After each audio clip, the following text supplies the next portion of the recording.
Bem, boa noite a todos. Que a paz de Jesus esteja em nossos corações.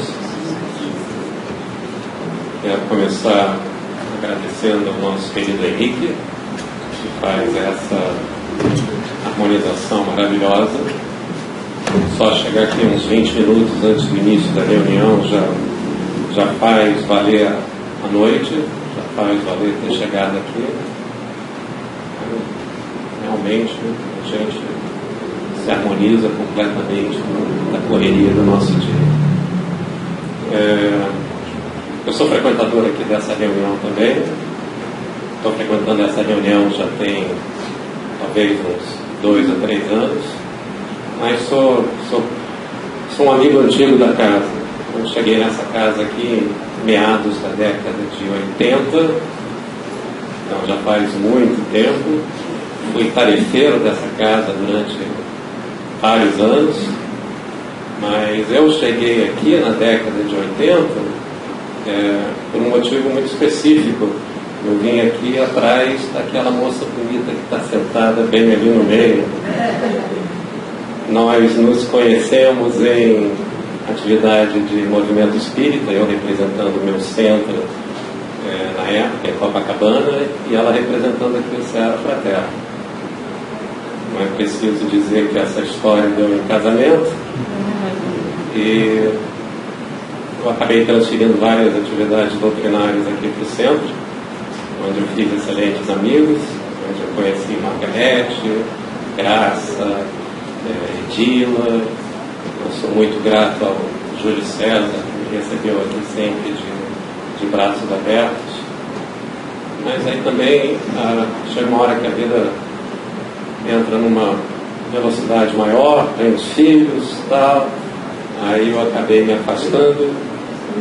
Poucos anos para cá, a velocidade deu uma diminuída outra vez e pensei em retornar e rever os amigos aqui da casa. E é o que eu tenho feito.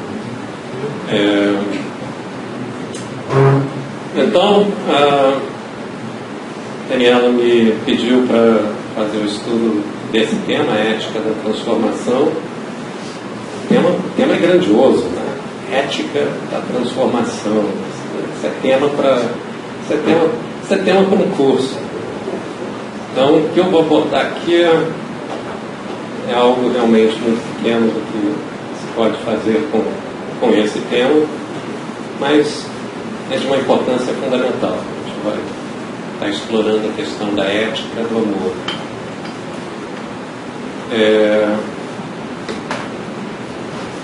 Eu dividi esse estudo em 3 partes. Acho que estou bastante confiante que dá para fazer parte 1 e parte 2. Parte 3, tenho minhas dúvidas. Se der, muito bem. Se não der, fica para uma próxima oportunidade. Muito bem. Então, a primeira coisa que eu gostaria de fazer, porque a gente vai falar de ética dentro de doutrina espírita, e vocês sabem quantas vezes a palavra ética ou ético aparece no Livro dos Espíritos ou no Evangelho segundo o Espiritismo? Alguém chuta? 57? 23? Pois não aparece nenhuma vez. Ética e ético não aparecem uma única vez nem no Livro dos Espíritos e nem no Evangelho segundo o Espiritismo. Mas isso quer dizer que tanto um quanto o outro não trabalham o conceito de ética? Trabalham sim, mas só que Kardec usa uma outra terminologia. Então eu vou primeiro diferenciar a ética da moral, e aí depois eu vou igualar a ética à moral do jeito que Kardec faz. Bem? Então, no contexto filosófico, se você for para qualquer curso básico de filosofia, você sempre aprende esses conceitos, o conceito de moral e o conceito de ética, como nós entendemos hoje em dia.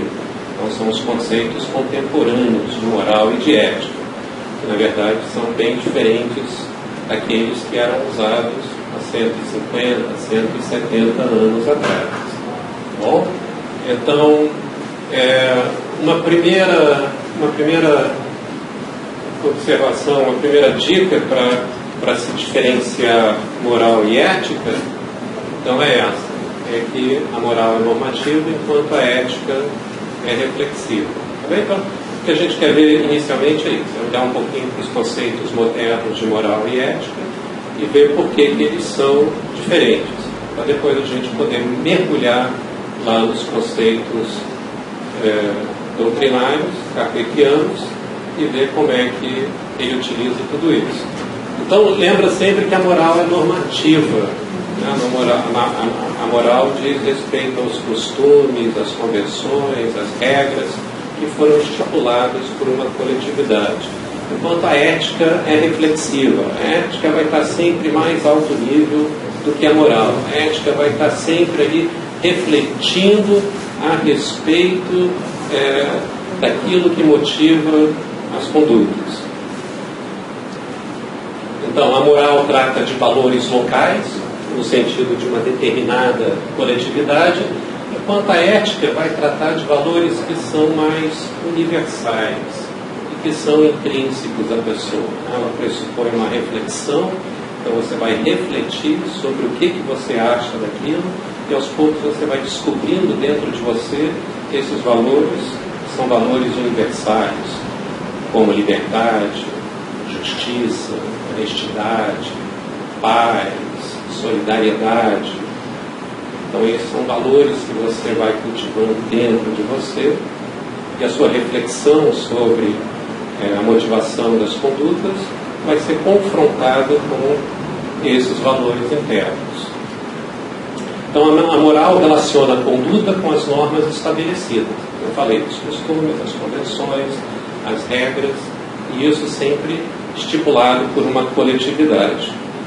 Ela é local. Você muda de um país para o outro, também mudam as convenções, também mudam os costumes. Já a ética, ela faz uma reflexão sobre os valores que norteiam as condutas, confrontando-os com esses valores universais intrínsecos, para verificar se eles são aceitáveis ou não, no sentido de preservar ou de promover o bem-estar do próximo e da coletividade. Então, isso é uma outra característica da ética. A ética vai estar sempre preocupada com o impacto das condutas, se isso vai trazer algum prejuízo ou não para o próximo e para a coletividade. Então, nesse sentido, através de todas essas convenções, de tudo aquilo que é regrado pela coletividade, a moral ela tende a tolher a liberdade de escolha do indivíduo na hora que ele se depara com a dúvida se ele vai agir assim ou assado. A moral ela é bem determinista, ela vai dizer mais precisamente como é que você deve agir.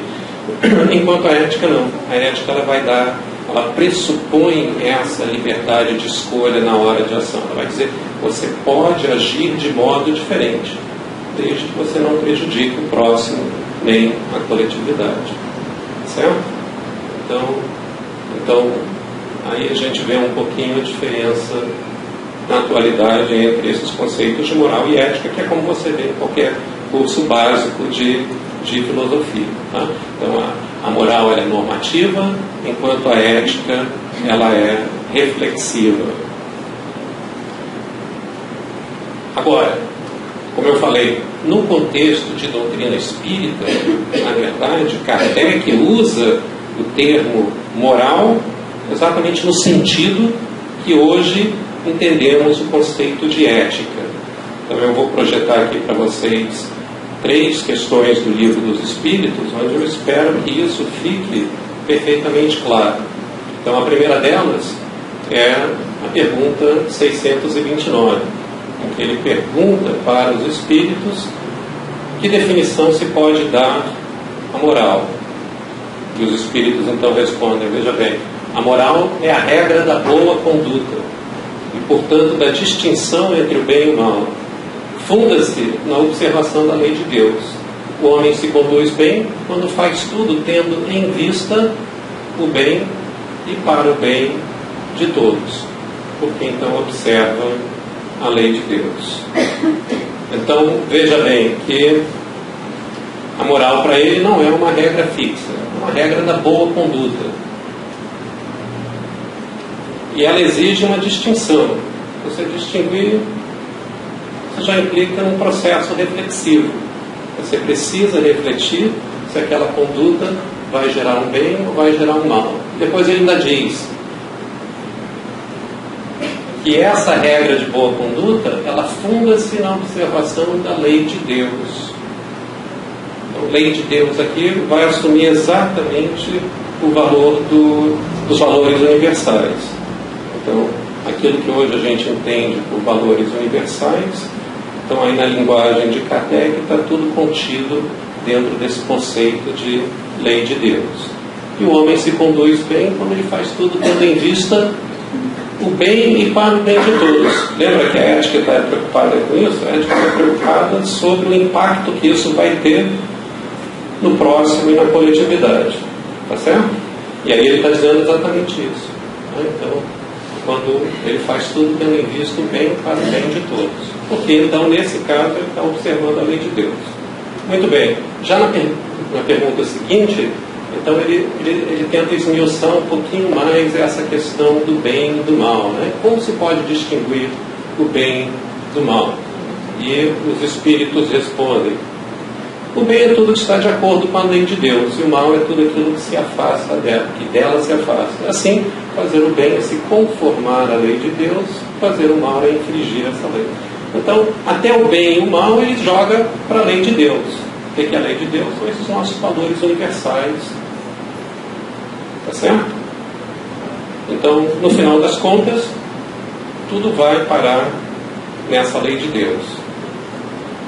E aí, numa pergunta anterior, para poder fechar essa argumentação, ele pergunta: onde está escrita a lei de Deus? Na consciência.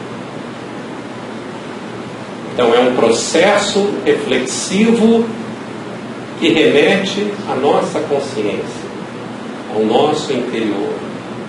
Então, nós temos que olhar para dentro e descobrir qual é essa lei de Deus.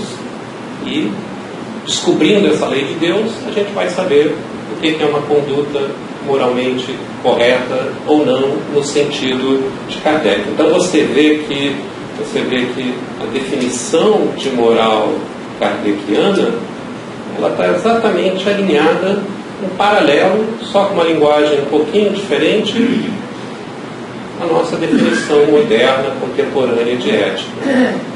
Ok? Então, é por isso que o termo ética ou ético não aparece uma única vez no Livro dos Espíritos, nem no Evangelho. É porque ele utiliza a palavra moral exatamente com o sentido que hoje nós entendemos o que significa ética. E aí, tentando explorar um pouquinho mais essa questão da lei de Deus, né, porque os espíritos jogam tudo para a lei de Deus, na pergunta 647, Kardec pergunta: toda a lei de Deus está encerrada na máxima do amor ao próximo, ensinada por Jesus?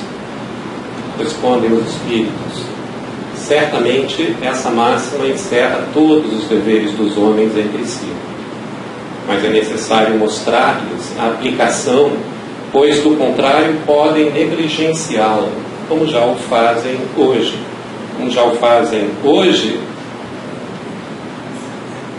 Década de 1850. Parece que ele está falando de hoje, década de 2020, não é não? Então quer dizer que toda a lei de Deus está encerrada nessa máxima do amor ao próximo. Lembram dessa passagem? Eu trouxe ela aqui mais completinha. Então é quando os fariseus, querendo pegar Jesus em contradição, perguntam a ele: mestre, qual é o grande mandamento da lei? E ele responde: Amarás o Senhor teu Deus com todo o teu coração, com toda a tua alma, com toda a tua mente. Este é o primeiro e grande mandamento. O segundo, semelhante a este, amarás o teu próximo como a ti mesmo. Nestes 2 mandamentos está dependurada toda a lei e os profetas. Então, tá aí. Se você quer fazer um resumão do que significa lei de Deus, é dado exatamente por essa passagem. Por amar a Deus acima de todas as coisas, de toda a alma, de toda a mente, e ao próximo como a ti mesmo. A resposta não está aí completa dos Espíritos, mas eu botei só uma parte, mas ele fala também, ele chama atenção que é necessário mostrar-lhes a aplicação, pois do contrário podem negligenciá-la. Então, quando a gente olha para o mandamento dessa forma, ele parece um tanto abstrato. Então, o que acontece? A gente precisa de modelos, de pessoas que tenham vivido isso de uma forma bem, para que a gente possa se sentir inspirado para tentar viver alguma coisa parecida também nas nossas vidas. Deu para ver a imagem que apareceu ali? No passado recente, sabe quem melhor viveu essa máxima aqui entre nós? Esse sujeito chamado Chico Xavier. Nós o conhecemos, na verdade, mais pelo fenômeno mediúnico que ele foi. Mas muito mais do que isso, ele foi um fenômeno humano. Divaldo Franco diz que Chico Xavier foi o espírito encarnado mais evoluído que ele conheceu. E diz que foi através de Chico Xavier que ele, Divaldo, aprendeu a amar a Deus. Ele diz que Chico Xavier, o Francisco de Assis dos dias atuais. Carlos Bacelli, que é um dos biógrafos de Chico Xavier, ele diz que em terras brasileiras não nasceu o espírito mais evoluído que Chico Xavier. Então, olhar para a vida de Chico Xavier, para cada detalhe da sua vida, como ele se posicionou perante cada instância, perante cada problema, é uma inspiração para as nossas vidas. Então, esse homem, ele com toda certeza, ele é o que, no passado recente, que mais se aproxima dessa ilustração, de mostrar a aplicação, então, dessa máxima do amor ao próximo.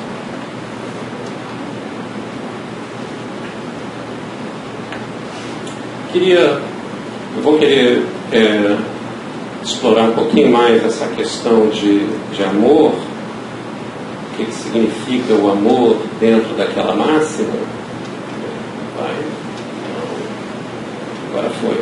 Então, vamos voltar lá para a pergunta número 1 do Livro dos Espíritos, que é Deus, e todos que já têm um pouco de conhecimento da doutrina sabem a resposta, que Deus é a inteligência suprema, a causa primária de todas as coisas. E essa é uma resposta bem para a razão, né? Deus é a inteligência suprema, causa primária de todas as coisas. O que isso significa em particular é que por trás de todas as leis que regem as nossas existências, tanto aqui no plano físico quanto no plano espiritual, está Deus. E portanto a gente pode pensar que Deus se faz presente em nossas vidas exatamente através das leis que regem as nossas existências. É como se as suas leis fossem os seus braços a nos envolver permanentemente. E cada vez que a gente admira as leis da vida, o plano físico, as leis da natureza, as leis espirituais, o que a gente está fazendo é exatamente admirando, reconhecendo a beleza de Deus. Não há como você não sentir a sua presença quando você vai para um lugar como... Eu sou local aqui da região, eu moro aqui por perto, e há poucos anos foi proporcionado para nós, ali do outro lado da Marina da Glória, um mirante que é espetacular. Então, desse mirante do outro lado da Marina da Glória, você pode, assim, num olhar só, ver o outeiro da Glória, ver o Cristo, ver o Pão de Açúcar, ver aquela entrada magnífica da Bahia, ver o outro lado da Bahia. Então, se você senta ali numa manhã, respira fundo, faz uma prece, medita um pouco, não tem como você não sentir essa beleza que é a natureza, essa beleza que são as leis de Deus ali, que cria tudo isso. E aí, nesse momento, nesse sentido, a gente está sentindo na nossa vida a presença de Deus. Mas essa definição, como eu falei, é uma definição bem voltada para a razão. A definição que eu gosto mesmo é essa daqui, a dada por Pedro na sua primeira carta. O que é Deus? Pedro diz: Deus é amor. Aquele que permanece no amor permanece em Deus, e Deus permanece nele.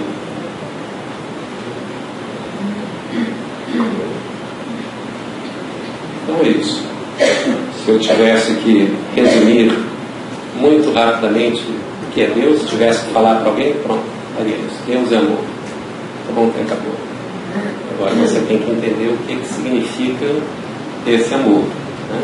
E esse amor daí, na verdade, é o amor universal, é o amor fraternal, que é exatamente o campo espiritual que interliga tudo e todos.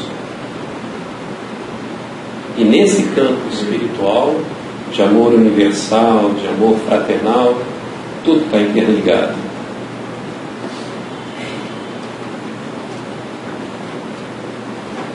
E a chave para a gente permanecer no amor, e portanto em sintonia com Deus, segundo a definição de Pedro do que é Deus, é a prática do amor incondicional na direção dos nossos objetivos e compromissos existenciais. Então, permanecer no amor e estar ali sintonizado permanentemente com Deus, o que a gente precisa descobrir é isso. Como é que a gente faz para, o máximo possível, praticar esse conceito, que é um conceito moderno também, que é o amor incondicional, e como direcionar isso para os nossos objetivos, os nossos compromissos existenciais. Então, para poder entender essa ideia de permanência no amor e em sintonia com Deus, eu vou explorar um pouquinho esses dois conceitos. Primeiro, o conceito de amor incondicional. É difícil você dar uma definição completa do que é amor incondicional, mas eu listei aí 3 características fundamentais do amor incondicional. Amor incondicional é caracterizado pela autodoação, o doar-se sem exigir reciprocidade, sem exigir qualquer coisa em troca. Isso é amor incondicional. Amor incondicional é caracterizado pelo ato de servir somente pelo prazer de ser útil. E amor incondicional também é perdoar tantas vezes quantas forem necessárias. Consegue imaginar isso na sua vida? Consegue medir qual é o grau de reciprocidade na sua autodoação, na sua doação para aquelas pessoas com as quais você convive? O que você exige de volta? Pensou em alguma atividade onde você está ali servindo, doando de si, somente pelo prazer de ser útil? sem querer absolutamente nada em troca? E existe alguma situação na vida, alguma coisa que você sofreu, que você não consegue perdoar?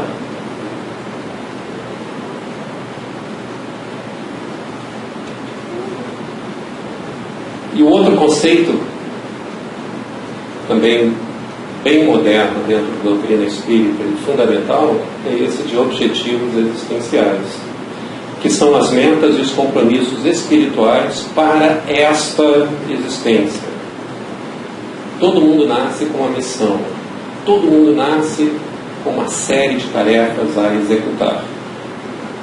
E é fundamental que a gente consiga realmente cumprir a maior parte dessas tarefas. Qual é a finalidade dessa nossa existência atual? A gente tem que chegar ao término dessa existência melhor do que entrou. Chegar ao término da existência melhor do que entrou significa com menos dívidas e mais merecimento. A gente só consegue reduzir a nossa quantidade de dívidas kármicas, dívidas, compromissos assumidos, dívidas assumidas em outras encarnações, quando a gente cumpre os nossos compromissos da existência atual.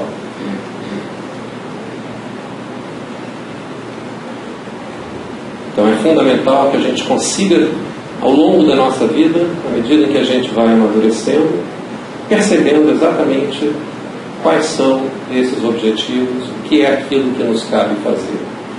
E o amor incondicional, ele precisa principalmente estar direcionado assim, na direção do cumprimento desses nossos objetivos existenciais. E como é que a gente reconhece que está alinhado com os nossos objetivos existenciais? E aí agora é tudo muito no campo intuitivo. Joana de Ângeles, na verdade, diz assim, que nós partimos do instinto evoluímos para a razão, e da razão para a intuição. Então ela encara a intuição, na verdade, como uma habilidade que está num patamar um pouco acima da razão. E a forma de perceber que você está alinhado com seus objetivos existenciais é você sentir que a sua vida está encaixada nesse sentido. Você sente que você está onde precisa estar, fazendo o que precisa ser feito. Nesse momento, pode durar o tempo que for. O tempo ele se torna meio segundo plano. Uma vez que você consegue sentir que você está onde precisa estar, que você está fazendo o que precisa ser feito, pronto. É aquilo. Isso é a sua existência. Tudo mais vai depender da execução desse momento. Lembra que nós não somos colocados em nenhuma situação aleatoriamente. Todas as nossas escolhas nos levaram àquela situação que nós estamos vivendo. Ela pode não ser uma situação agradável. Inclusive, a irmã Stefola diz que aproximadamente 2/3 das nossas atribulações, das nossas chateações da vida atual são causadas por escolhas equivocadas nossas nessa encarnação atual. Só 1/3 daquilo que nos causa atribulação, na verdade, vem de compromissos kármicos de experiências anteriores. E aí, muito bem, então permanecer no amor, ou amar a Deus de todo o coração, de toda a alma e toda a mente, significa isso. Significa a gente praticar amor incondicional naquela situação que está ali em cima, na direção dos objetivos e compromissos existenciais. E isso é a ética do amor. Então a ética do amor é isso, a gente praticar esse amor da forma mais incondicional possível, atendendo às obrigações que a vida exige de nós. Muitas dessas obrigações, muitos desses compromissos são muito fáceis de identificar. Basta a gente olhar em volta e ver se tem alguém que depende de nós, seja uma dependência material, seja uma dependência afetiva. Então nós temos compromissos com essas pessoas. Mas fora isso, nós temos uma série de outros compromissos também. Nós temos compromissos com a nossa profissão, com o trabalho que a gente executa. A gente tem um tempo livre que nos é dado, uma liberdade de escolha, um livre-arbítrio para pegar também do nosso tempo livre e doá-lo a algum tipo de trabalho voluntário. Então isso também faz parte da nossa busca. Então a nossa busca muitas vezes não consiste só daquilo que é imposto a nós pelas situações da vida, mas também pelas livres escolhas que nós temos de investir o nosso tempo e a nossa energia. Mas então, se a gente consegue praticar essa ética do amor com consistência, se durante um período prolongado a gente persistentemente está procurando transformar a nossa prática, o nosso amor, no modo mais incondicional possível, exigindo cada vez menos pela nossa doação, procurando sempre a sensação de servir pelo prazer de ser útil e de perdoar sempre que for necessário. E se a gente consegue alinhar isso com os nossos objetivos, com os nossos compromissos existenciais, são aquelas situações que a gente precisa de fato viver, isso daí é altamente transformador. Isso daí leva a um tipo especial de transformação, que é a transformação moral. A transformação imoral aqui no sentido kardeciano, que é no sentido ético. E talvez uma das passagens mais conhecidas a respeito da transformação moral, então é essa, que está lá no Evangelho segundo o Espiritismo, capítulo 17, onde Kardec escreve que reconhece-se o verdadeiro espírita pela sua transformação moral e pelos esforços que faz para dominar as suas más inclinações. Já se prepararam com essa passagem alguma vez? Então, muito bem. Ela nos diz várias coisas. A primeira coisa que ela nos diz é que existe um verdadeiro espírita. Já parou para pensar nisso? Existe o espírita, existe o verdadeiro espírita. Existe um espírita que hoje a gente chamaria espírita de raiz. É aquele espírita no qual a doutrina realmente enraizou. Porque tem aquele espírita que vem para casa espírita, chega ali na porta, ele pendura o jaleco de espírita dele, vai embora, vive a sua vida. Só veste o jaleco de espírita novamente quando adentra a casa espírita novamente. Não é esse não é o verdadeiro espírito. O verdadeiro espírito é aquele que leva todo esse aprendizado da casa espírita para a sua vida normal. Quase tudo que a gente faz dentro do centro espírita é treino, é amistoso. O jogo que precisa ser jogado, o jogo verdadeiro, esse começa a acontecer da porta do centro espírita para fora. Da porta do centro espírita para fora que você vai mostrar se você é um verdadeiro espírito ou não. E ele diz então que esse verdadeiro espírita, ele não é reconhecido pelo cargo que ele ocupa e nem pelos conhecimentos que ele possui, certo? Aí não fala em momento nenhum se ele tem cargo A, cargo B, cargo tal, se ele é doutor disso, doutor daquilo, se ele é especialista nisso, se ele é especialista naquilo, nada disso. Esse verdadeiro espírito, ele é reconhecido pela sua transformação moral e pelos esforços que faz para dominar suas más inclinações. Então, esse é um segundo ponto importante. ser verdadeiro espírita só é medido no quanto a doutrina te transformou, o quanto ela está lhe auxiliando a dominar as suas más tendências. E a terceira coisa que a gente lê também dessa passagem do Evangelho segundo o Espiritismo é o seguinte: quem é que pode de fato ajuizar a respeito da sua transformação moral e a respeito dos esforços que você faz de fato, a extensão dos seus esforços para dominar as suas más inclinações?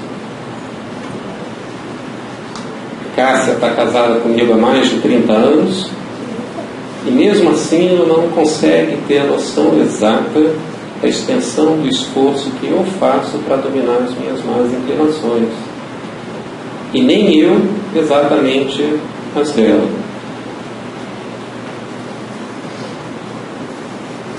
Quer dizer que esse critério ele só pode ser aplicado a si mesmo. Somente cada um pode avaliar de fato, é entre você e a sua consciência, olhar para trás e tentar perceber qual é a extensão da sua transformação moral e qual é a extensão do esforço que você de fato faz para dominar as suas más inclinações. Então esse não é um critério para a gente olhar para o próximo, é um critério para olhar para si mesmo. Ok?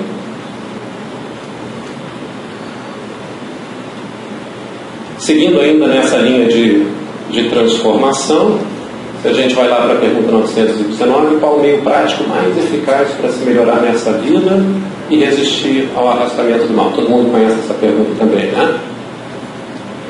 Autoconhecimento. Então tudo começa com isso. Conhece-te a ti mesmo. Então a gente tem que mergulhar dentro de nós e buscar esse conhecimento de quem realmente somos, qual é a nossa essência de fato. É isso. Então essa é a resposta que eu não tinha colocado. E essa pergunta ela tá muito alinhada com essa passagem evangélica em que Jesus diz: conhecereis a verdade e a verdade vos libertará. Quando a gente interpreta essa verdade como sendo a nossa verdade interior, como sendo a pessoa que realmente somos, qual é a nossa realidade, com todas as nossas potencialidades, mas também com todas as nossas mazelas espirituais, as mazelas morais. E na medida em que a gente ganha essa verdade, que é a verdade do autoconhecimento, se aceitando como você é e partindo daí para trabalhar daí para frente, você ganha a verdadeira liberdade, que é a liberdade interior. E a verdadeira liberdade, que é a liberdade interior, é a sua capacidade de deliberar contra os seus desejos. Quando você reconhece de fato as suas más inclinações, quando você conhece de fato as suas mazelas morais, você é empoderado, você passa a ter um poder especial, você passa a ter esse poder que é o de decidir se você vai ceder ou não a um desejo que possa trazer prejuízo ao próximo. Certo? E essa é a verdadeira liberdade. A verdadeira liberdade, então, é a sua capacidade de deliberar contra os seus desejos negativos, principalmente, uma vez que você ganha esse autoconhecimento. Qual é o meio mais eficaz de se combater a predominância da natureza corpórea? Então Kardec pergunta, e os espíritos também, de uma forma muito curta, respondem: abnegar-se. A abnegação significa abrir mão de qualquer coisa que é do seu interesse pessoal em prol do próximo, em prol de uma causa, em prol de uma coletividade. O conceito de abnegação está ali, muito próximo do conceito também de amor incondicional. Você está doando de si sem estar exigindo alguma coisa de volta. Então o que acontece? Você tem então essa linha aí de argumentação. Você tem a ética do amor. Uma vez que você pratica a ética do amor, você não tem como deixar de passar por uma transformação do seu padrão de conduta. Isso caracteriza a sua transformação moral. E a sua transformação no moral, no final das contas, é exatamente o resultado da sua reforma íntima. Certo? Então, ao longo da vida, o que a gente tem que perseguir é mais ou menos isso. A gente tem que sair dessa vida melhor do que entrou. O que significa sair dessa vida melhor do que entrou? A gente tem que sair com um padrão de conduta melhor do que nós tínhamos quando atingimos aí a nossa idade adulta. E agora, com esse tempo que sobra, eu queria olhar para esses conceitos agora na visão da psicologia espírita da Joana de Ângeles.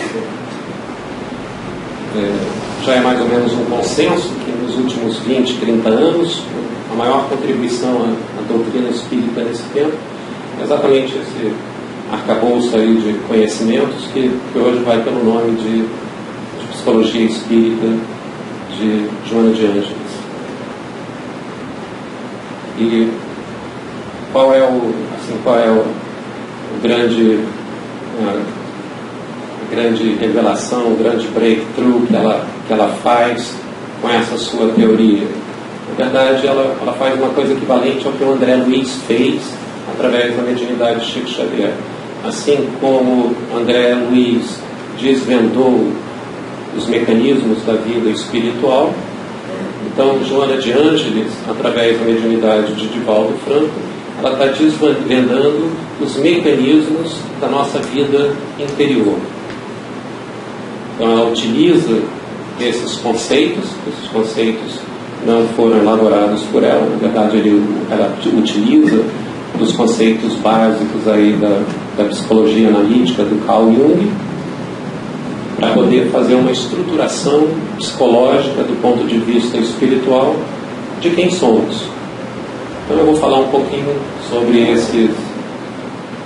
esses conceitos, self, ego e sombra, que são os 3 conceitos principais para a gente conseguir entender essa primeira estrutura interna nossa, da individualidade, porque a doutrina espírita diz isso, né? Ela deixa muito claro já desde sempre que é preciso a gente fazer autoconhecimento e reforma íntima. Mas muito bem, como é que a gente faz autoconhecimento e reforma íntima? Como é que a gente mergulha nesse nosso universo infinito e muitas vezes aparentemente caótico que é o nosso mundo interior? A gente precisa colocar ordem na casa. Quem coloca ordem na casa, então, quem colocou uma boa ordem na casa, nesse trabalho de autoconhecimento e reforma íntima, foi então justamente Joana de Ângeles através desses seus conhecimentos. Bem? É a mesma coisa que André Luiz fez quando ele deixou perfeitamente claro o que nos aguardava após essa vida. Hoje a gente sabe exatamente como ocorrem os mecanismos na espiritualidade, no qual a gente vai adentrar assim que a gente desencarnar. A gente sabe exatamente o que nos espera. E assim com Joana de Ângeles, a gente tem um mapa para poder olhar para o nosso interior e conseguir entender onde é que nós nos encontramos e quais são os próximos passos que podemos dar. Ok? Então, o primeiro conceito, então, é o conceito de self. Self é uma palavra em inglês que significa si mesmo. A gente poderia usar si mesmo, mas caiu na literatura aí, brasileira utilizar o termo self mesmo. E self é exatamente esse princípio ordenador e unificador da psique. Psique é a palavra em grego para alma, ou espírito. Então, pode entender isso como espírito no sentido lá da pergunta 23 do Livro dos Espíritos, que é o princípio inteligente do universo. Pode entender isso como sua mente, no sentido amplo. É a individualidade. Então, ele é o ordenador, o self é o ordenador e o unificador dessa psique, da alma, do espírito, do princípio inteligente. ele é a presença de Deus em nós. E para nós de formação cultural cristã, ele é personificado pelo Cristo interior. Então, muitas vezes, quando a gente ouve as parábolas de Jesus, que essas parábolas estão muitas vezes fazendo, através da sua linguagem figurada, é exatamente ativando o nosso self, ativando o nosso Cristo interior. Para a gente entender um pouquinho melhor essa questão do self, vamos voltar lá à pergunta 621, onde é que está escrita a lei de Deus? Na consciência. Então, sempre que a gente pensa na consciência, a consciência é esse conceito meio difuso, que para nós espíritas é onde residem as leis de Deus. Tá bem? Então, exatamente essa coisa difusa que contém as leis de Deus, que lembra que são os valores universais da ética do amor. Então, essa consciência, isso é uma outra forma também de entender o self. Qual o tipo mais perfeito que Deus ofereceu ao homem para lhe servir de guia e modelo? E é por isso que nós temos o Cristo interior. Então, é Jesus. Certo? Então Jesus, homem, representa exatamente esse modelo de ser mais pleno e evoluído que já nos foi apresentado. Então diz ainda Kardec que Jesus é para o homem o tipo de perfeição moral a que pode aspirar a humanidade. Isso parece ambicioso, né? Ele está falando de Jesus o Espírito, ele está falando de Jesus o homem. Aquilo que Jesus vivenciou aqui entre nós, essa é a meta. Isso que ele vivenciou aqui, a gente pode vir a vivenciar também. Nesse sentido, ele é um modelo e é o que a gente deve seguir.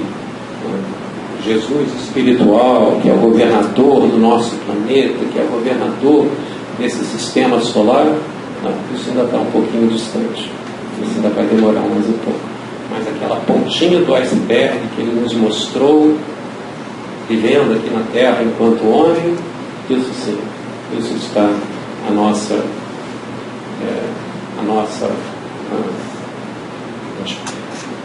alcance, né? Olha para o Chico Xavier. Chico Xavier viveu perfeitamente dentro da vida dele exatamente todos os princípios que Jesus ensinou. O próximo conceito é o conceito de ego. Ego significa eu em latim. Vocês sabem quantas vezes a palavra ego aparece no Livro dos Espíritos ou no Evangelho segundo o Espiritismo? Nenhuma.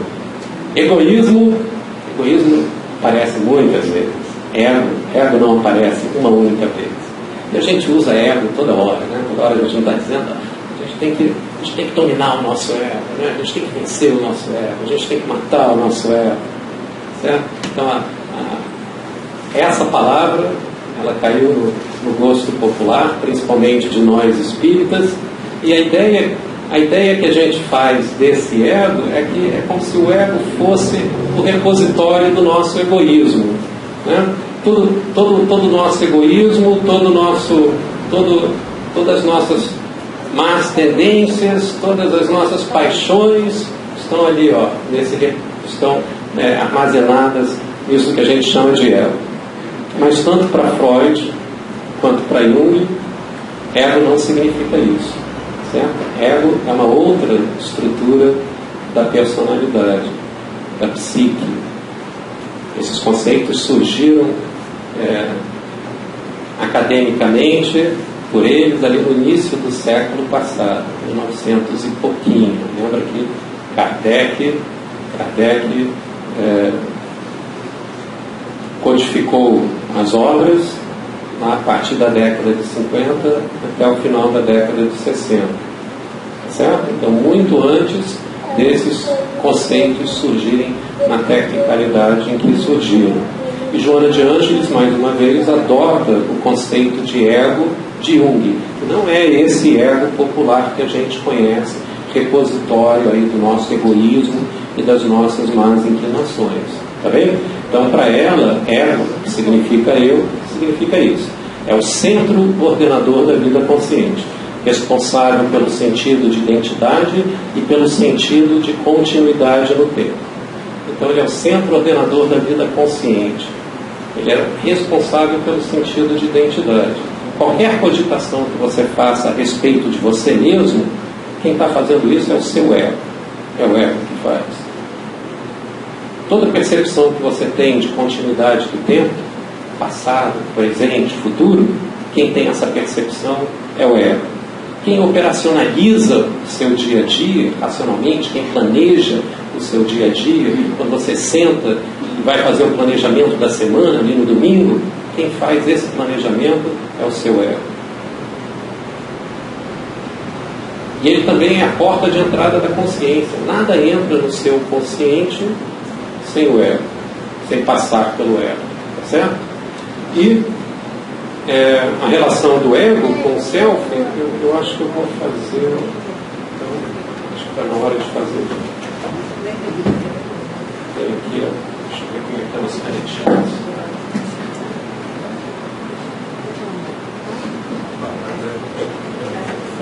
Eu posso usar a minha? Está bem fortinho?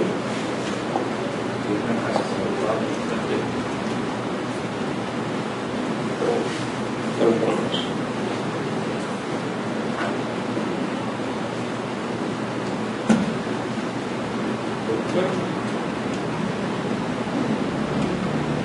Deixa eu botar aqui logo o conceito da sombra, que eu já vou falar também sobre isso. Então, deixa eu fazer aqui, ó. Está vendo isso aqui tudo? Isso daqui vai representar para a gente a psique. São conceitos mais abstratos, e aí eu vou ler aqui um esquemazinho que eu acho que torna isso mais compreensível. Então, o que é a psique? É exatamente o espírito. É o princípio inteligente do universo, a individualidade. Okay? E a psique, ela está dividida em duas partes. Uma parte menor, para os espíritos que estão assim na nossa faixa evolutiva, tem uma parte menor. Essa parte menor aqui é o consciente. E essa parte maior aqui é o inconsciente. Ok? Qual é a relação entre o ego e o self? Eu vou fazer aqui pequenininho. Aqui está a psique, aqui está a divisão entre o consciente e o inconsciente, e o self, ele está aí, ó, ocupando toda a psique. Isso aqui é o self. Ele é esse princípio ordenador e unificador da mente, é Deus em nós. Então, para entender ele, olha para essa comparação aqui. Lembra que o ego está para o self, assim como o espírito está para Deus. Deus não está em toda parte? Ele não se faz presente nas nossas vidas através das leis que regem as nossas existências? Então o self também. O self, a nossa psique, está em toda parte. Certo? Está ali ordenando e unificando tudo. Então essa é a ideia do self. E aqui dentro do consciente, a gente tem essa estrutura que é o ego. Então o ego, ele é o organizador dessa parte. Ele é o ordenador dessa parte.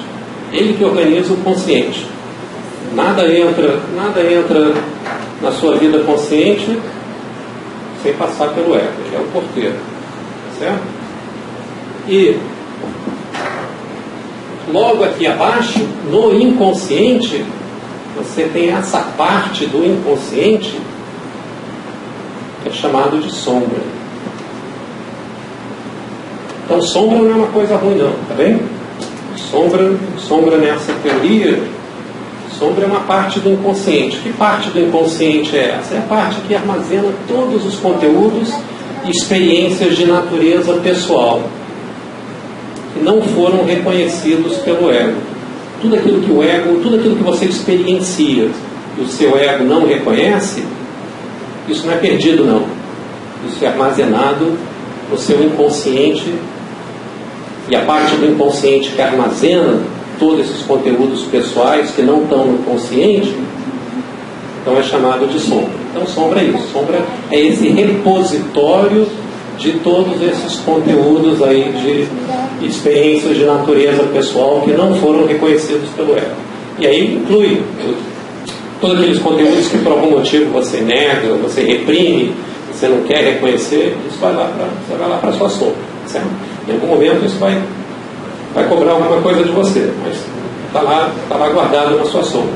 Na sua sombra também estão armazenadas, e aí agora já é a sombra no sentido espiritual, na sombra também estão armazenadas todas as suas experiências, todos os seus conhecimentos e todas as suas habilidades desenvolvidas em experiências anteriores a essa vida, em outras encarnações, e nos períodos que você teve desencarnado.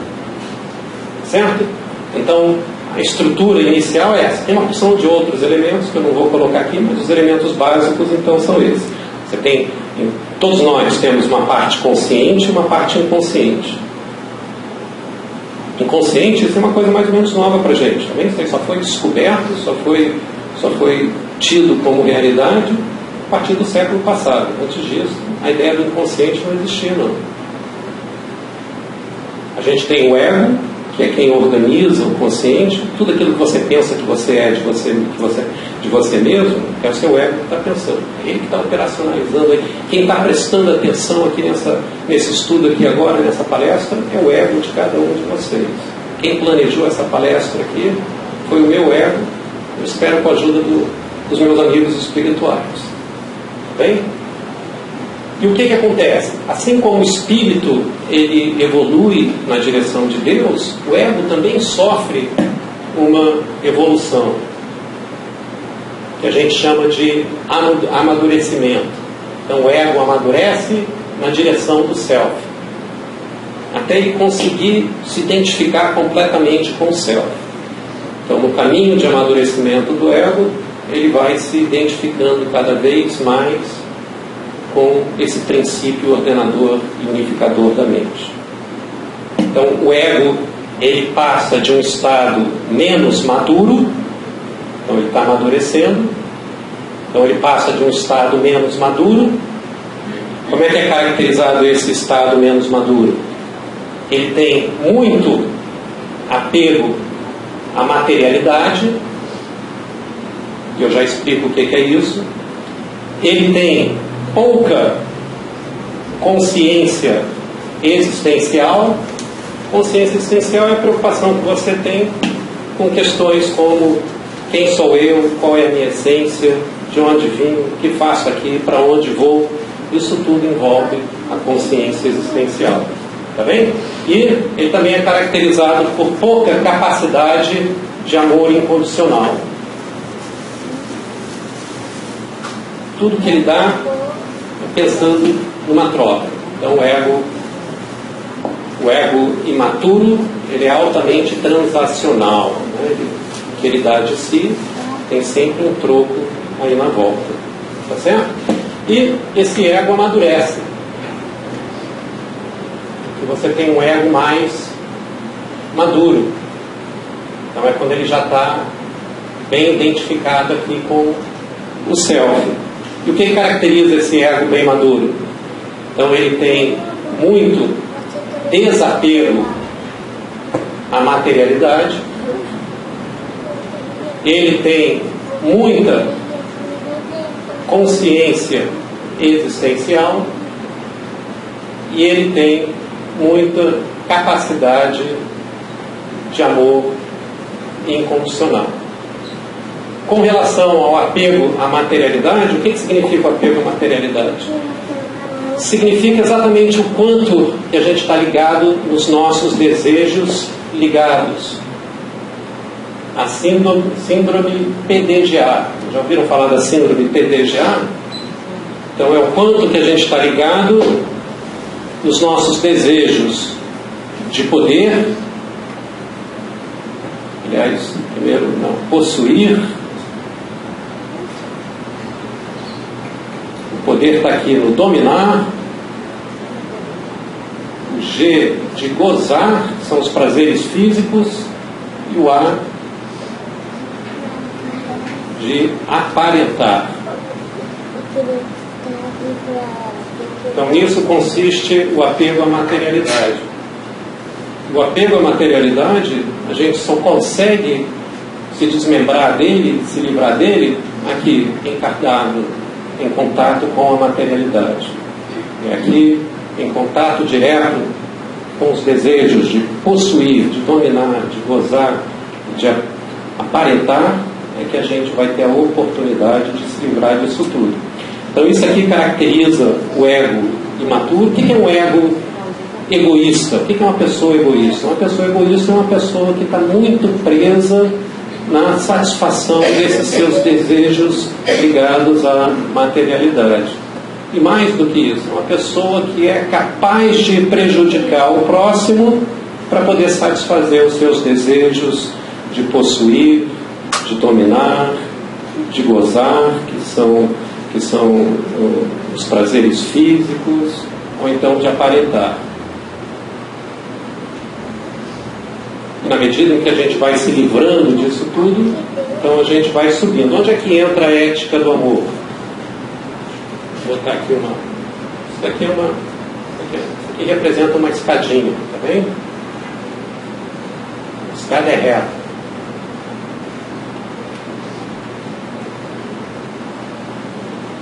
E a ética do amor está exatamente aí. A ética do amor é o caminho mais curto que nos leva do estado menos amadurecido em que estamos no momento para o estado mais amadurecido que alcançaremos amanhã. Nem sempre a gente consegue persistir aqui na ética do amor. Muitas vezes a nossa caminhada é bem tortuosa, né? A gente vai numa direção diferente, mas daqui a pouco a gente é empurrado de volta para cá, daqui a pouco a gente sai em outra direção outra vez. Por quê? Porque a gente se deixa iludir exatamente por isso tudo aqui. Bem? Pela busca aí da satisfação desses nossos prazeres ligados à materialidade. Mas então, passando 5 minutinhos, então essa é a visão que eu planejei trazer aqui para vocês a respeito da ética do amor. É uma ética que é realmente capaz de realizar uma verdadeira transformação em cada um de nós. Que é praticarmos esses princípios do amor incondicional, mas muito bem direcionado na direção do cumprimento dos nossos objetivos existenciais. Então é isso que eu desejo para vocês, que vocês possam cada dia se tornar mais conscientes desses seus objetivos e compromissos existenciais e se entregar a isso de todo o coração e sentir que você está realmente num caminho de autorrealização nessa sua entrega. De não só como podemos nos conhecer melhor, mas principalmente como podemos mudar o padrão não só da nossa conduta, mas dos nossos sentimentos e das nossas emoções. Na outra casa em que eu participo, nós temos um grupo lá em que essas práticas são usadas como práticas semanais. Então, cada semana a gente foca em cada uma delas e tenta refletir sobre quais são as barreiras que nós encontramos para, de fato, praticá-las. Bem? Então,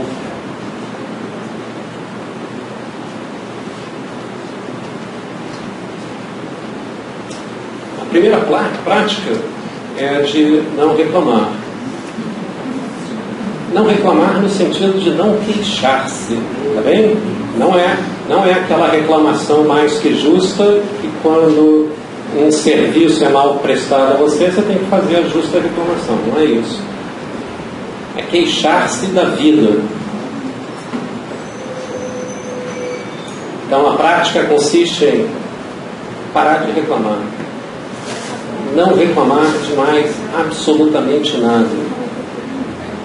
Nem do calor, nem do verão, nem das mazelas da nossa cidade, que a gente sabe que são muitos. Não é? Exatamente. Quando você não reclama, qual é o primeiro benefício psicológico que você ganha do hábito de não reclamar, de não queixar-se da vida? É assumir responsabilidade pela sua vida, pelo que você sente, pelo que você está vivendo. Existe uma frase que é muito certeira que diz assim, que a vida que nós levamos hoje pode não ser exatamente a vida que vislumbramos há anos e anos atrás, principalmente para quem já está na minha idade, na juventude. Mas a vida que levamos hoje é exatamente a vida que escolhemos. Então pode ser que essa não seja a vida que você tenha planejado, pode não ser a vida que você tenha projetado, mas é exatamente a vida que você escolheu. Escolha a escolha ao longo dos anos. Cada escolha que você fez ao longo dos anos te levou exatamente para a posição em que você se encontra nesse momento. Então, não reclamar significa você assumir a responsabilidade dessa carga de escolhas. Significa você olhar para dentro, olhar para o seu desconforto, olhar para aquilo que não lhe satisfaz na sua vida e pensar: fui eu que me coloquei nessa posição. A responsabilidade é minha. E o que eu posso fazer daqui para frente? Então, não reclamar. Certamente você também vai se tornar uma pessoa muito mais agradável para aquelas com as quais você convive quando você corta as suas reclamações. Tá certo?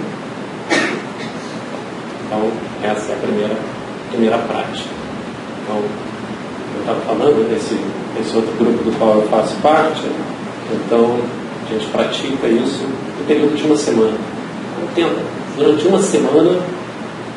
Se for muito longo, pensa num dia, 2 dias, tá bem? Mas uma semana eu acho que é bem razoável. Uma semana sem reclamar de absolutamente nada. Tá certo?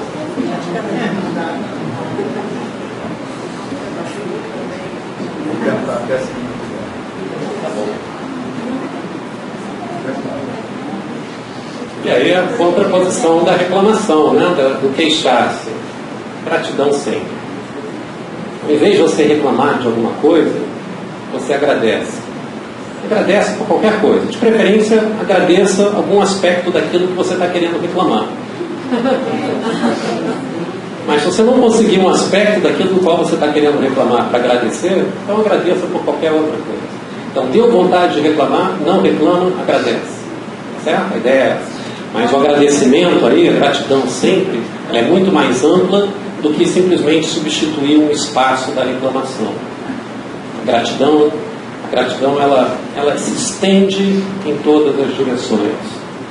Você acordou a cada dia, você tem que ser grato por esse dia. Por ter acordado mais um dia aqui encarnado, a gente não tem a ideia da importância que é, do significado que é cada dia que a gente vive encarnado.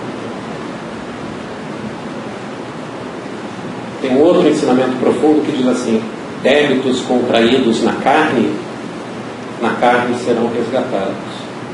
Então a gente tem uma série de compromissos espirituais que só podem ser realizados aqui, encarnado. Se a gente perde essa oportunidade, aí só numa encarnação seguinte. A gente vai para a espiritualidade, lá a gente vai se estabelecer, vai aprender muita coisa, mas resgatar aquele débito só numa encarnação seguinte. Então lembra disso: débitos contraídos na carne serão resgatados. Então isso serve para que a gente se torne cada vez mais agradecido por essa oportunidade de encarnação que temos. Tá certo? Mas gratidão sempre. Gratidão por tudo que nós somos, gratidão por tudo que nós temos, por gratidão por tudo que nós somos capazes de sentir, ser agradecido por cada uma das oportunidades que a vida nos oferece. E é importante agradecer tanto pelas oportunidades que nós soubemos aproveitar, quanto por aquelas que nós deixamos passar. Precisamos ser gratos a cada pessoa que faz parte da nossa vida, que essa pessoa que faz parte da nossa vida está sempre nos ensinando alguma coisa a nosso respeito. Sem interagir com o próximo, nós não temos como aprender quem somos.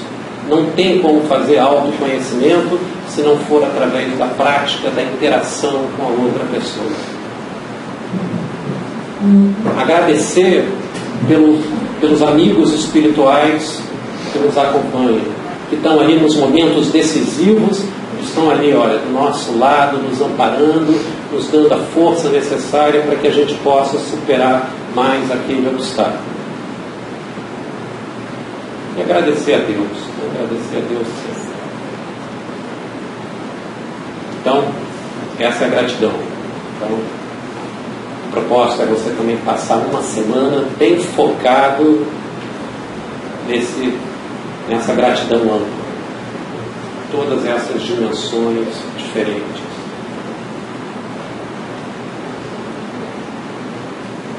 A terceira proposta é uma proposta de longo curso, que é você manter um trabalho voluntário. O trabalho voluntário é fundamental para a sua higiene mental, para a sua higiene espiritual. É um momento em que você está ali praticando de uma forma muito objetiva e planejada aqueles aspectos do amor incondicional, em que você está ali doando de si, sem pensar em qualquer retribuição, sem pensar em qualquer reciprocidade. É um momento em que você está ali se propondo a servir pelo simples prazer de ser útil. Então, no trabalho voluntário, você desenvolve essas habilidades do amor incondicional que você vai ter que aplicar na sua própria vida, na sua vida no lar, na sua vida no trabalho. Então, a ideia é essa, que você traga o espírito do trabalho voluntário para dentro da sua vida. O trabalho voluntário, procura aquele trabalho voluntário que mais mexa com você, que mais tenha significado para você.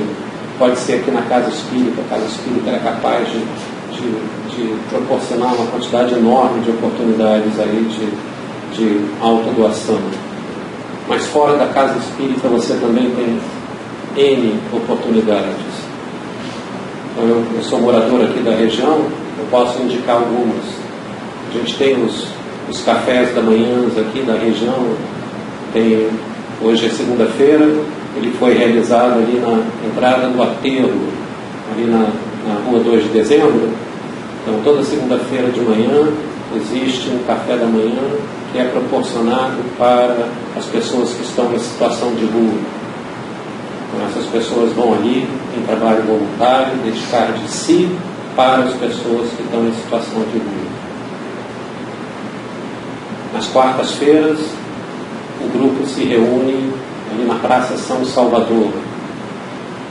Nas quintas-feiras, aqui no Largo da Glória.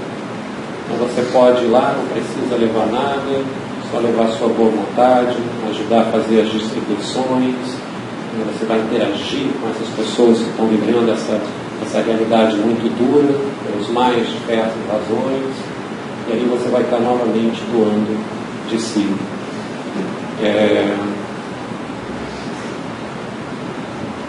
Um outro trabalho muito interessante que tem, se você gosta de trabalhar com animais, é ajudar os grupos que assistem os animais abandonados aqui da região.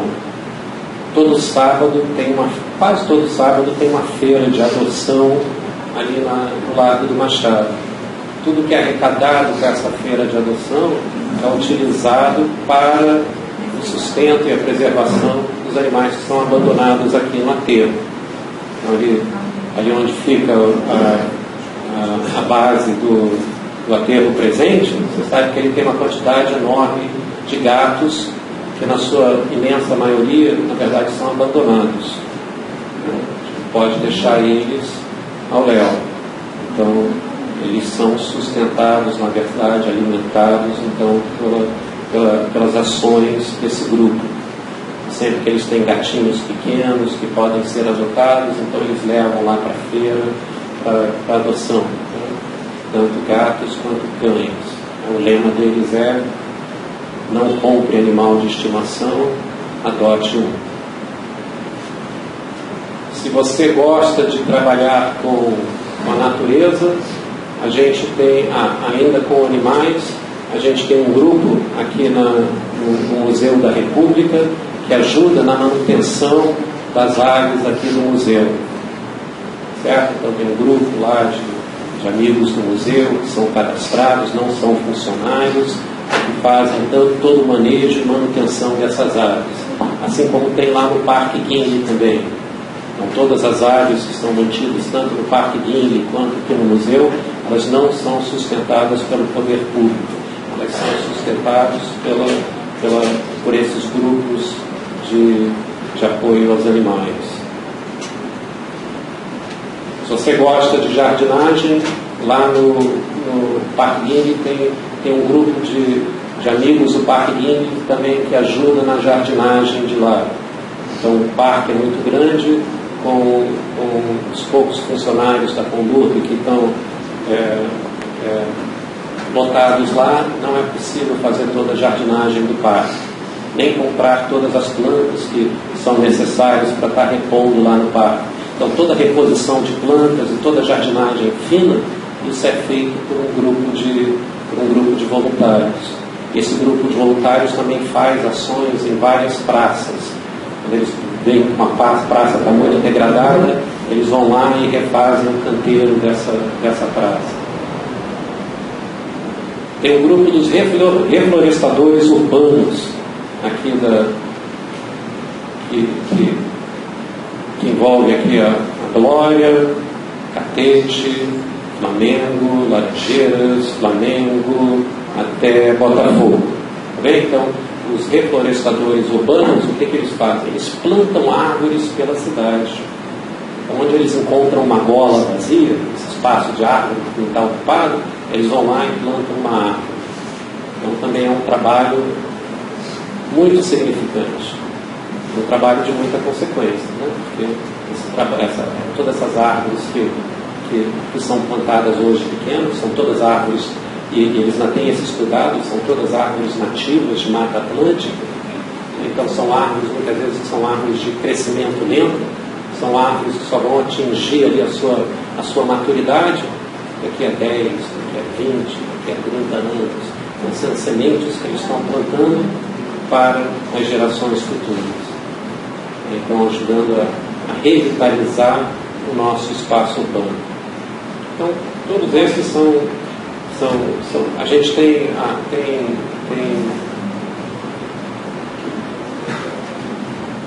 um grupo de leitura para pessoas portadoras de deficientes visuais lá no Instituto Benjamin Constant, lá na URCA, certo? Então você também, se você gostar de desenvolver um trabalho como esse, e várias outras oportunidades. Mas o importante é isso, o importante é que você consiga, que a gente consiga manter um trabalho voluntário. Pelo trabalho voluntário a gente está trabalhando essas habilidades do amor incondicional, e a ideia é trazer essas habilidades do amor incondicional para a nossa vida diária. Ok?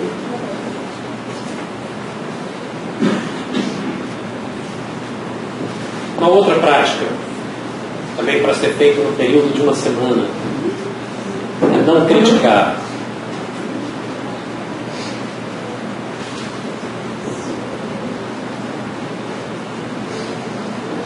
Sabe que a crítica ela muitas vezes serve como uma defesa, né? uma defesa do ego. Alguém chama a sua atenção a respeito de alguma coisa que tem fundamento, pode ser que não chame da forma mais adequada, aquilo dói em você e você rebate imediatamente criticando ela de outra forma. Mas alguém fala, você fez isso, daí você rebate imediatamente. Mas você fez esse outro. Não. Quando você recebe uma crítica, deixa ela calar fundo e vê se ela realmente tem elemento ou não tem que diga respeito a você. Mas você se ater de criticar o próximo. A gente tem uma facilidade muito grande de criticar políticos, de criticar gestores públicos, de criticar grandes empresas, empresários, criticar aquelas pessoas com quem a gente convive no dia a dia. Então, passar uma semana sem criticar. Toda vez que der vontade de criticar, você fica calado. A frase é: você aproveita a oportunidade para ficar calado. Certo? Às vezes não tem como, né? Você é pai, mãe, você precisa chamar a atenção de um filho com respeito a uma coisa. Então você é chefe, você tem uma responsabilidade sobre um serviço, você precisa chamar a atenção de um subordinado, então você precisa fazer uma crítica, mas essa crítica precisa ser uma crítica, primeiro, uma crítica construtiva. Você não só aponta aquilo que foi feito de modo equivocado na sua avaliação, mas você mostra o caminho correto. Poderia ter feito assim. E essa crítica, quando é feita, ela deve ser feita sempre individual. E um a um. Certo? Não criticar as pessoas publicamente. Não criticar o seu subordinado publicamente. Também não criticar o seu filho nem a sua filha publicamente. Você chegar ali, do tete a tete, do um a um, e aí então apontar, chamar a atenção.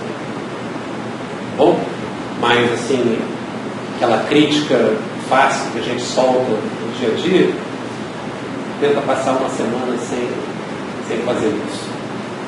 Quando tiver que criticar mesmo, tem que ser uma coisa bem planejada, bem pensada, sempre a crítica construtiva.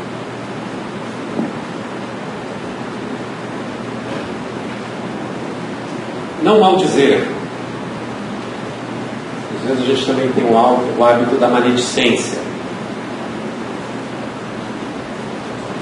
A gente não está fazendo uma crítica, mas a gente está sempre pontuando um aspecto negativo de alguém.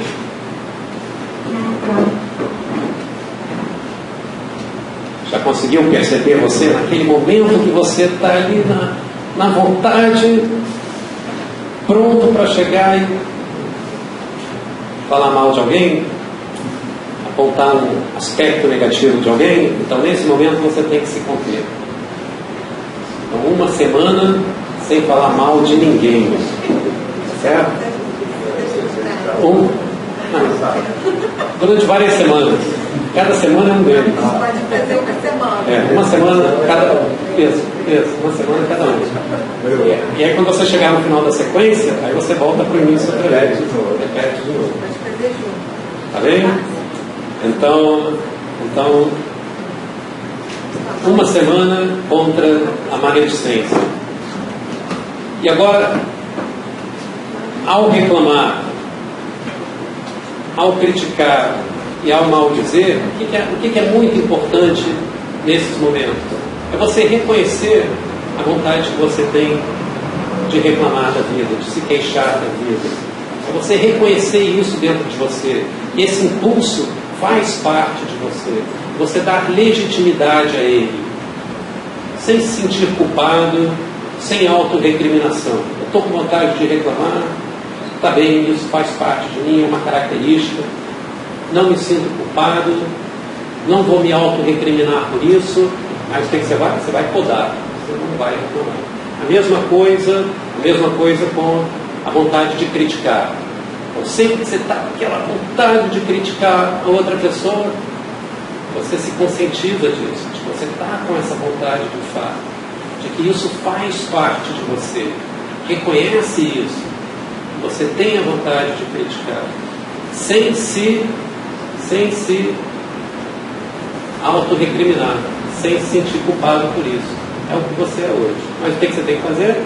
Você tem que exercer a sua vontade firme e não criticar. Mas tem que reconhecer que você está de fato com vontade de criticar. Faz parte do seu espectro interior nesse momento.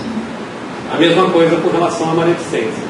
Você tem que reconhecer que você está com aquela vontade danada de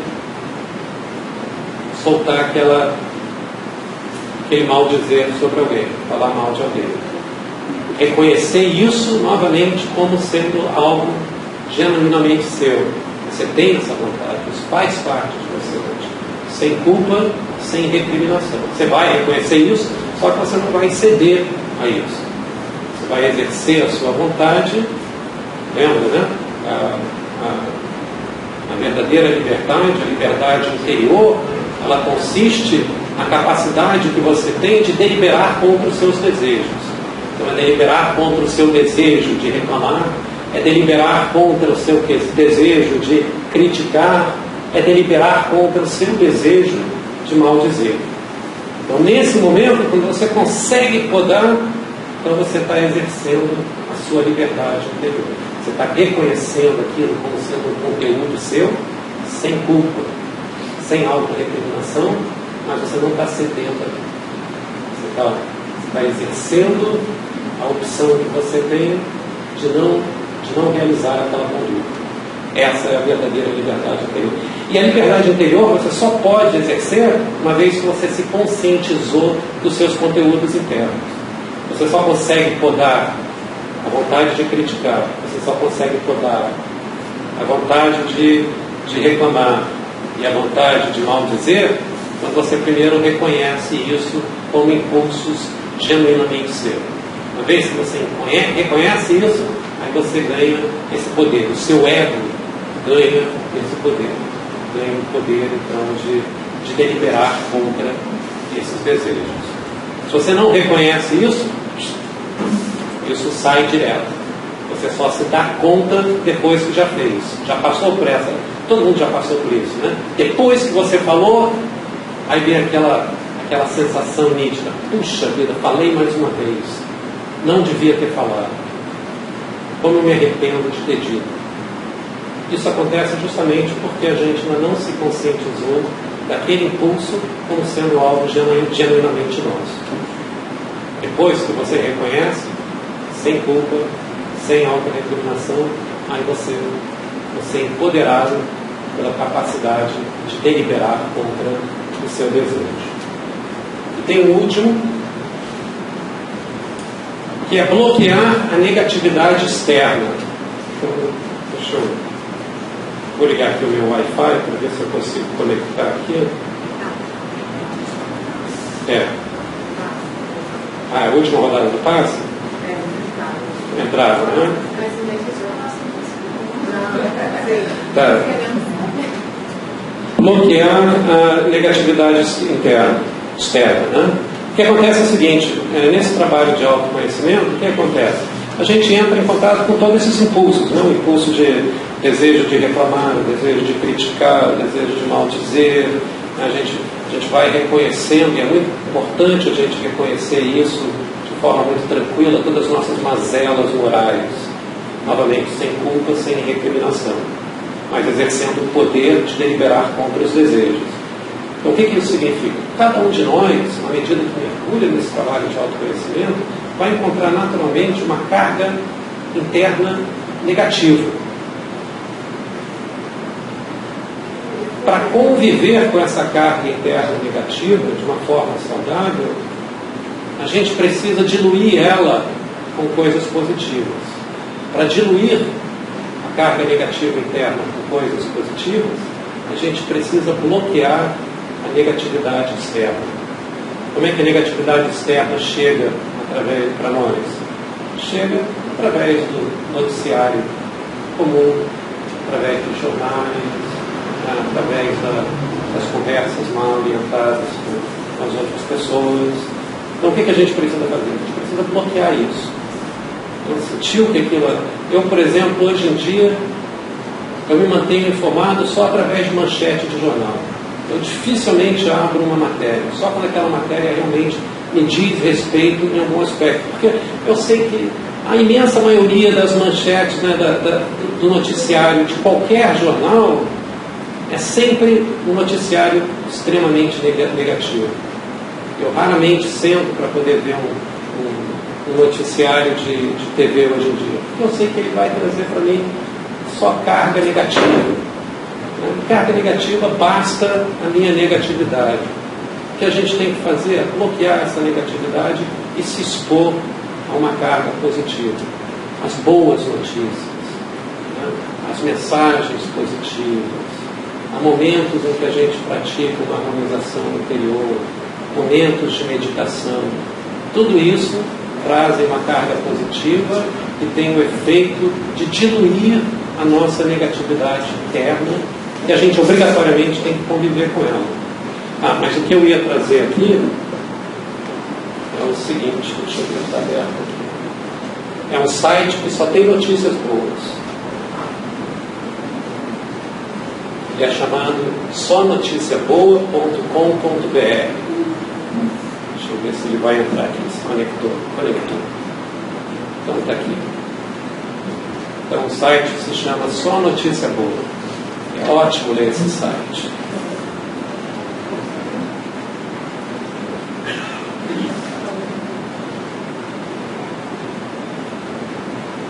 Talvez depois. Então olha só. Então, só para a gente ver como é que são aqui algumas chamadas.